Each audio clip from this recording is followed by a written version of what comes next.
Okay. Hi, it's been a while. Welcome back to what I would call my project public domain.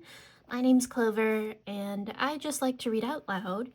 This is kind of just a project whenever I've got time to read public domain works, as many as I can, out loud.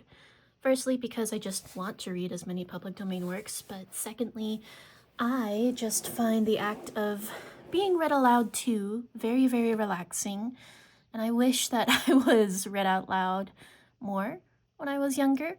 So this is just kind of a way to heal that child or heal that aspect of my inner child.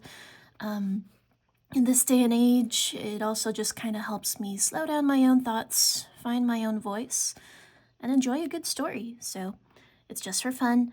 Today, I'm very excited to start reading this book. This is a used book that I got at my local used bookstore. Before I continue, whenever I do this, I always intend to do it with absolutely zero production value. Um, totally just recording live and then uploading straight to YouTube. So you're probably gonna hear some awkward noises maybe in the background. It's not uncommon for a cat or two or three to come say hello. Um, but yeah, this is just for fun. But today we're reading this. This is a book I got for $10 at my local used bookstore, Puss in Boots. The storekeeper didn't even know that they had it on the shelves. I was just kind of rummaging through. And what I love the most about this book, sorry, I don't want to set this book on fire. Well, I got it for 10 bucks. Here's my little personal insignia. I always just kind of do that for fun whenever I get a new book for my library. Yes, Bosco. And I didn't want to do it directly on the page, my little embosser, because I didn't want to take away from any potential worth of this book. But I think I just love how this book doesn't usually in the first few pages of the book there's going to be information about where this was first published, by what publishing company, and what year that was published.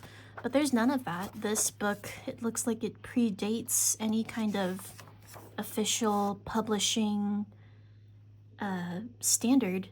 When I when I looked at online Googling to see if this was really worth anything. The closest I could think, or the closest I could find, was a similar edition that was published, I think, around 1900. And I don't know what the condition they were selling it at, but they were valuing it at $100. But this is just really cool. The closest I could find to any publishing information about this book, the Mother Goose series, 17 titles, handsome cloth binding, and illuminated covers, whatever that means. A series of popular books for young people. Each book is well printed from the large type on good paper, profusely illustrated and bound in cloth, with ornamental covers in 3 colors, making a series of most interesting books for children at a reasonable price.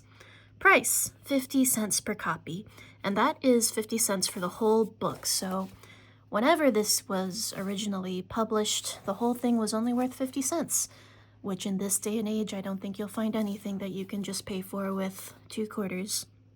But yeah, it has 50 cents for each of these.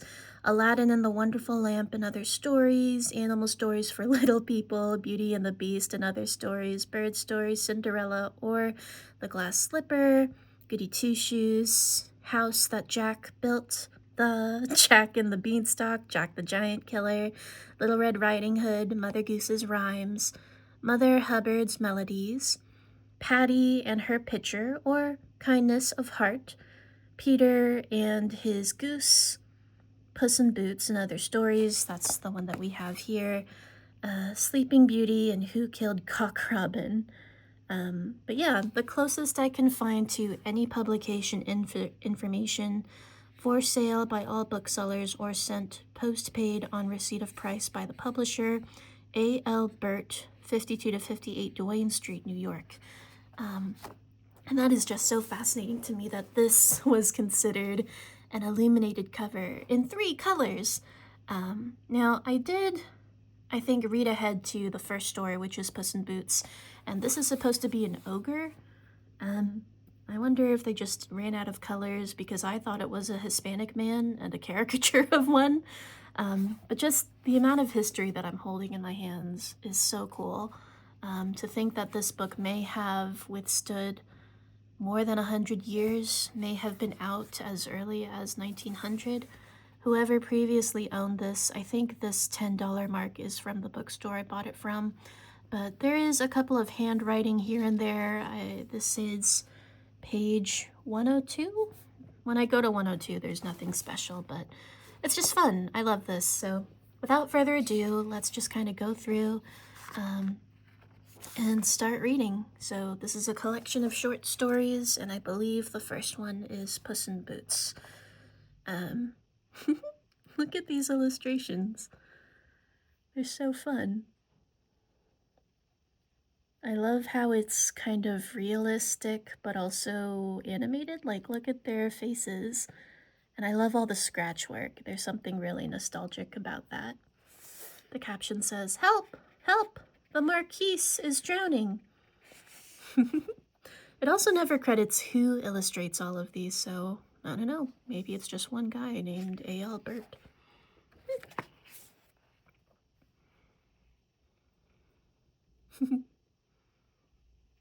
All right. We've got a lot of stories to read today. Pardon if I make any mistakes. I do have an eye condition called keratoconus, which, until I get the surgery that my eye doctor recommended me, is hard to read sometimes. But bear with me. I will do my best to read as best I can. But we're gonna start with, of course, Puss in Boots. Once upon a time, there was a miller who was so poor that at his death he had nothing to leave to his 3 children but his mill, his ass, and his cat. The eldest son took the mill, and the second the ass, so there was nothing left for poor Jack but to take Puss. Jack could not help thinking that he had been treated shabbily. "My brothers will be able to earn an honest livelihood," he sighed.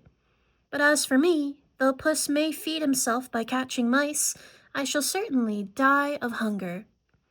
The cat, who had overheard his young master, jumped upon his shoulder and, rubbing himself gently against his cheek, began to speak. "Dear master," said he, "do not grieve. I am not as useless as you think me, and will undertake to make your fortune for you, if only you will buy me a pair of boots, and give me that old bag." Now, Jack had very little money to spare, but knowing Puss to be a faithful old friend, he made up his mind to trust him, and so spent all he possessed upon a smart pair of boots made of buff-colored leather. They fitted perfectly, so Puss put them on, took the old bag which his master had gave him, and trotted off to a neighboring warren in which he knew there was a great number of rabbits. Having put some bran and fresh parsley into the bag, he laid it upon the ground, hid himself, and waited. Presently, 2 foolish little rabbits, sniffing the food, ran straight into the bag, when the clever cat drew the strings and caught them. Oh, that's what they are. They're rabbits. I thought that was the bag right there. Okay. Then, slinging the bag over his shoulder, he hastened off to the palace, where he asked to speak to the king. Having been shown into the royal presence, he bowed and said, "Sire, my lord the Marquis of Carabas has commanded me to present these rabbits to your majesty, with his respects." And I just want to take a moment to look at this drawing. I love this. This must have all been done in ink, and I wonder what the process was to recreate these in every single page at the time. I have a vague idea, very vague and not detailed idea of how printing back then worked, at least for the lettering, but as far as getting this whole thing printed, I wonder, I'll just wonder. The caption here says, "Sire, I am commanded to present these rabbits to your majesty," and here's another picture. I think this comes later in the story. Anyway, continuing where we were. The monarch, having desired his thanks to be given to the Marquis, who, as you will guess, was really our poor Jack, then ordered his head cook to dress the rabbits for dinner, and he and his daughter partook of them with great enjoyment. Day by day, Puss brought home stores of good food, so that he and his master lived in plenty, and besides that, he did not fail to keep the king and his courtiers well supplied with game. Sometimes he would lay a brace of partridges at the royal feet, sometimes a fine large hare, but whatever it was, it always came with the same message, from my lord the Marquis of Carabas, so that every one at court was talking of this strange nobleman whom no one had ever seen, but who sent such generous presents to his majesty. And the caption here at this picture, Sire, the Marquis of Carabas has commanded me to present these rabbits to your majesty. He's changed a little bit. In this picture, it's just him, tabby cat with his boots and rabbits from a bag, and I think that's a hat. And then here, ooh, his boots now have spurs, and he has like a cute little coat with ribbons in the back. That's very cute. I think, is that supposed to be a dog or another cat? I'm not sure. I wonder if these were both illustrations and they thought they're both nice, so they just put them both here. It's very funny. At length, Puss decided that it was time for his master to be introduced at court. So one day he persuaded him to go and bathe in a river near, having heard that the king would soon pass that way. Jack stood shivering up to his neck in water, wondering what was to happen next, when suddenly the king's carriage appeared in sight.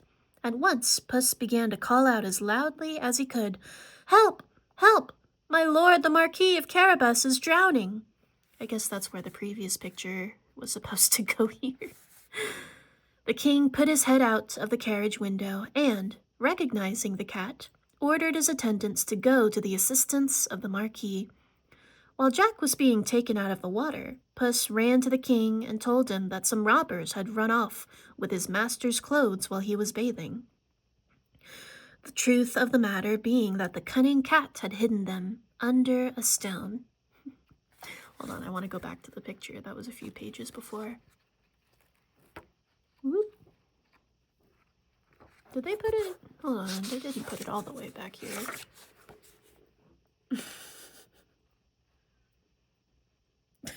That's so funny. On hearing this story, the king instantly dispatched one of his grooms to fetch a handsome suit of purple and gold from the royal wardrobe, and arrived in this... Oh, excuse me. Let me start that sentence again. On hearing this story, the king instantly dispatched one of his grooms to fetch a handsome suit of purple and gold from the royal wardrobe, and arrayed in this, Jack, who was a fine, handsome fellow, looked so well that no one for a moment supposed that he was some noble foreign lord. The king and his daughter were so pleased with his appearance that they invited him into their carriage. At first Jack hesitated, for he felt a little shy about sitting next to a princess, but she smiled at him so sweetly and was so kind and gentle that he soon forgot his fears and fell in love with her there and then. As soon as Puss had seen his master seated in the royal carriage, he whispered directions to the coachman and then ran on ahead as fast as he could trot until he came to a field of corn where the reapers were busy. "Reapers," said he fiercely, "the king will shortly pass this way. If he should ask you to whom this field belongs, remember that you say, 'To the Marquis of Carabas.' If you dare to disobey me, I will have you all chopped up as fine as mincemeat." The reapers were so afraid the cat would keep his word that they promised to obey. Puss then ran on and told all the other laborers whom he met to give the same answer, threatening them with terrible punishments if they disobeyed. Now, the king was in a very good humor, for the day was fine, and he found the Marquis a very pleasant companion, so he told the coachman to drive slowly, in order that he might admire the beautiful country. What a fine field of wheat, he said presently. To whom does it belong? Then the men answered as they had been told, To our lord the Marquis of Carabas. Next, they met a herd of cattle, and again, to the king's question, To whom do they belong? They were told, To the Marquis of Carabas. And it was the same with everyone they passed. The Marquis listened with the great astonishment, and thought what a very wonderful cat his dear Puss was, and the king was delighted to find that his new friend was as wealthy as he was charming. Meanwhile, Puss, who was well in advance of the royal party, had arrived at a stately castle which belonged to a cruel ogre, the richest ever known, for all the lands the king had admired so much belonged to him. And this is the art on the cover. So he and Puss were soon chatting together. Puss knocked at the door and asked to see the ogre, who received him quite civilly, for he had never seen a cat in boots before, and the sight amused him. So he and Puss were soon chatting away together. The ogre, who was very conceited, began to boast of what clever tricks he could play, and Puss sat and listened, with a smile on his face. I once heard, great ogre, he said at last, that you possessed the power of changing yourself into any kind of animal you chose, a lion or an elephant, for instance. Well, so I can, replied the ogre. Dear me, how much I should like to see you do it now, said Puss sweetly. The ogre was only too pleased to find a chance of showing how very clever he was, so he promised to transform himself into any animal Puss might mention. Oh, I will leave the choice to you, said the cat politely. I'll read this caption. I guess I'll read it now. They arrayed Jack in a handsome suit of purple and gold. It's funny that these images are out of sequence to what's actually happening in the story, and I have to wonder if they had to plan this, because I know that for the letters it's block by block, like each individual letter is a block that they had to arrange, and then the printing process, I guess they had to arrange it by space. Very interesting. Immediately there appeared where the ogre had been seated an enormous lion, roaring and lashing with its tail, looking as though it meant to gobble the cat up in a trice.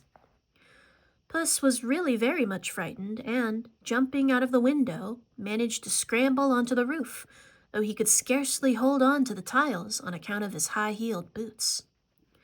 There he sat, refusing to come down, until the ogre changed himself into his natural form and laughingly called to him that he would not hurt him. Then Puss ventured back into the room and began to compliment the ogre on his cleverness.